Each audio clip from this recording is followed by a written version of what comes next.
Luto ako ng kalabasa. Yan ang aking ilalagay. Luya, bawang at sibuyas. Ang binili ko lang kanina, kalabasa at saka pechay. At gusto ko nga ginisa.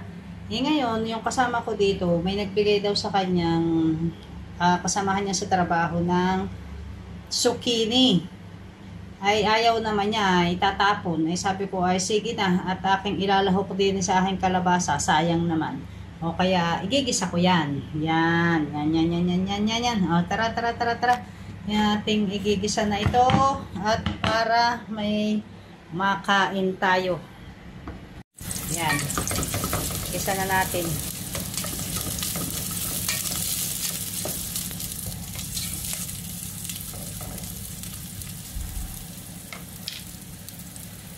Igisa. Ilagay na ang dami niyan. Papapakin ko lang ito. Papapakin ko lang yan.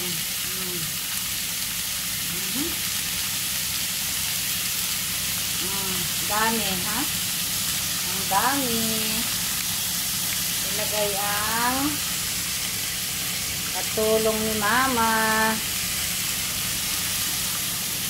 Ang bango. At lagyan natin ng asin. Nikos-nikosin. Halo-haloin. Yan. Atin munang takipan. Tinignan na natin. Lagyan natin ng konting sabaw. At yan ay aking papapakinlaang yan. Bago natin ilagay ang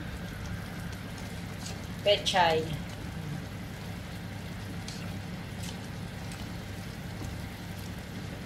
Ito yung mailagay ko dito.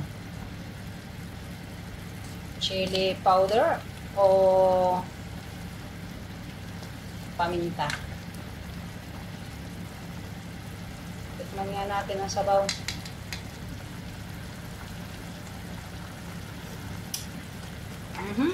Sarap na. Mga kaunting oras pa. Ayos din nga eh. Aring zucchini arinong mailahok sa kalabasa. At ngayon ay ating ilalahok na ang ating pechay. Ayan. Kasarap na rin mamaya. Isang taling pechay at isang yung kalabasa na yung binili ko ay 1 dirham and 30 pills lang eh. Tapos ay aring pechay ay 1 dirham. Ay bigay naman aring zucchini. Sa mga ayos na. Bigay diskarte lang. Masustansya naman ito. Wala pang 250. May gulay na. Pag hindi ka marunong sa diskarte, ay talagang patay gutom. At sawa na sa pagkain sa cafeteria. Hindi pa minsan naman tayo didiskarte ng garnay. Yan, luto na. Masinilaga naman ang buhay na rin pechay na are. Lagay are luto na. Tara, tayo kakain na. Bye bye. Thank you for watching. God bless us all.